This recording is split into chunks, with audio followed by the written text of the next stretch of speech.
Crise na política, crise monetária, crise nos poderes. Quantas crises o Brasil enfrenta sempre? Bom, que o Brasil enfrenta crises não é de hoje, você já sabe, isso não surpreende ninguém. Mas o que você está fazendo para proteger o seu patrimônio e a sua carteira contra as crises do Brasil, contra a desvalorização do real? Olha só essa matéria do Poder 360. Inflação do real foi 7 vezes maior do que a do dólar em 30 anos. A inflação do real foi 7 vezes maior que o dólar desde que o plano real aqui entrou em vigor, lá em 94, ou seja, já deu 30 anos.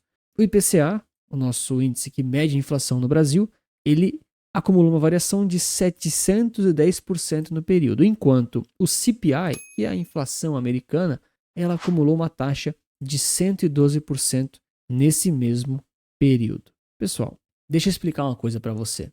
Você está no Brasil, você ganha em reais, você gasta em reais. Mas o seu consumo, ele já é dolarizado. Quando você vai no posto abastecer seu carro com gasolina, o preço da gasolina é baseado no petróleo. E o petróleo, uma commodity, ela é baseada em dólar. Quando você compra arroz no mercado, pãozinho na padaria, que tem trigo, tudo isso é comoditizado. Ou seja, os preços das matérias-primas desses produtos são todos negociados em dólar. Então tá claro que você tem passivos do seu dia a dia que são em dólar. Mas e ativos?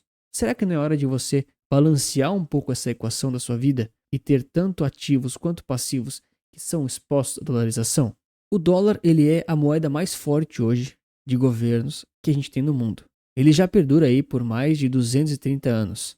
O dólar, ele é dos Estados Unidos, que é a economia que tem as maiores empresas do mundo, os setores mais inovadores, a economia e os mercados mais eficientes que existem na atualidade. A taxa de juros americana, ela é a fonte de todas as outras taxas de juros do mundo, Selic, Banco Central Europeu, Japão, China e assim por diante. E isso implica num chamado risco CDS, que do inglês significa Credit Default Swap, que é o risco de um país dar um calote na dívida que ele tem ao emprestar dinheiro, né? Pegar dinheiro emprestado das pessoas.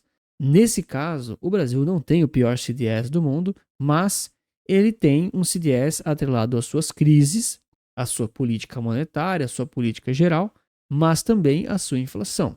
O dólar também, de acordo com a taxa que o Fed coloca lá nos Estados Unidos, ele influencia o carry trade de muitos países, que é aquele momento em que um país ele pega dinheiro emprestado no seu, vai até outro e empresta para outro. Então, essa operação ela é totalmente ligada à taxa de juros do dólar, lá da economia norte-americana. E isso influencia na inflação de todo mundo. Porque note, se o preço do dólar, para quem pega dólar emprestado nos Estados Unidos, ele está variando, isso vai influenciar não só a taxa de juros e o consumo daquele país, mas todas as importações e exportações no mundo vão estar baseadas nisso. E para provar para vocês o quão importante é o dólar, eu separei aqui um exemplo muito prático do ETF VT, que é o Vanguard Total Return. O que é isso?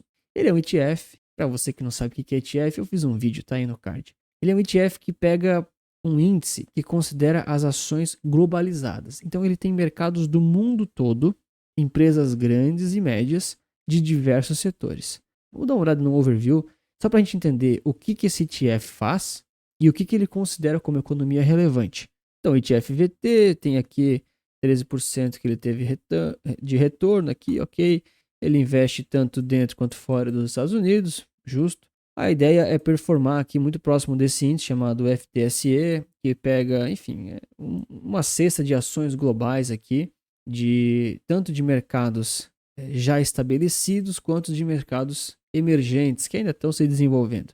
Ele tem um grande potencial de crescimento, mas tem um alto risco. E eles dizem ainda que ele pode ser mais volátil e pode oscilar um pouco mais do que alguns fundos de ações. Ele é apropriado para longo prazo. Beleza, então a gente já sabe o que é o ETF VT. Ele basicamente investe em 9 mil ativos, tá? 9 mil ativos.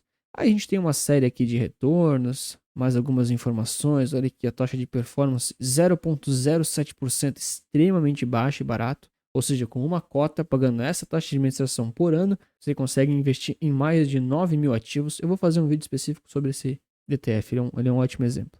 A gente tem aqui mais algumas informações interessantes. Olha só, o ETF VT, ele tem aqui 9.911 empresas no seu portfólio. Ou seja, com uma cota desse ETF, você consegue investir em mais de 9.900 empresas. Ele está aqui classificado como um mix entre empresas de crescimento e empresas de valor. Blend significa mix. Ele está mais ou menos no meio do caminho. E ele foca um pouco mais em empresas aqui large cap, que são aquelas muito grandes.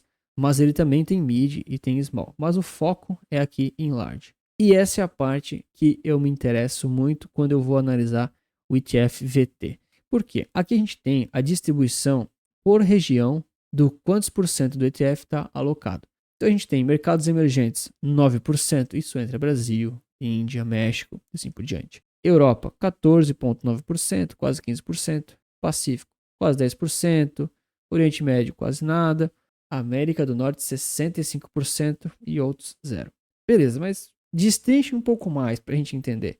Gente, o ETF VT ele pega empresas de todo o mundo e considera as mais relevantes para fazer investimentos. E desse ETF, 62% é Estados Unidos, é dólar.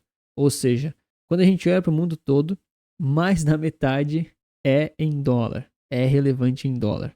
Isso quer dizer muito sobre o poder que o dólar tem em portfólios de investimento. E, para a gente olhar aqui no final, mais um pouquinho, ainda fiz uma comparação do ETF VT, que sobe aqui mais ou menos de um ano para cá, 21, 22%.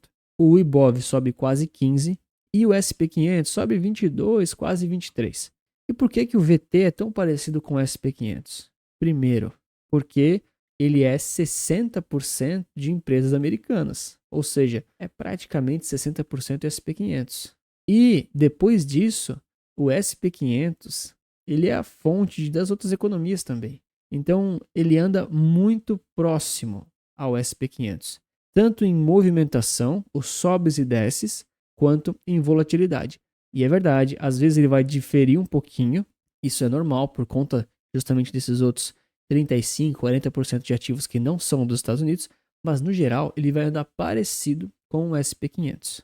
Então, para resumir aqui, eu só queria reforçar alguns pontos. Primeiro de tudo, existem várias formas de você investir fora do Brasil, lá nos Estados Unidos. Você pode comprar dólar, você pode comprar BDRs, você pode investir diretamente lá fora, você pode comprar ETFs lá fora, você pode comprar ETFs no Brasil. Tem vídeo para isso aqui no card, inclusive. Se você tem receio, você pode comprar dólar e deixar em renda fixa. Comprar títulos do Tesouro Americano, por exemplo. O que você não pode fazer é não ficar exposto. Lembra daquilo que a gente já conversou. Os seus gastos, eles são em reais, mas eles indiretamente são dolarizados. Seus passivos são dolarizados. Se os seus ativos não têm nada a ver com dólar, essa conta não vai fechar no longo prazo. E aí eu trago ainda o exemplo negativo dos hermanos da Argentina. Lá existe um limite mensal de $200 por pessoa física para ser comprado. Ou seja, lá a pessoa física não pode comprar mais de $200. Imagina você querendo comprar a moeda mais forte do mundo e o seu governo não te deixando. Cuidado com isso.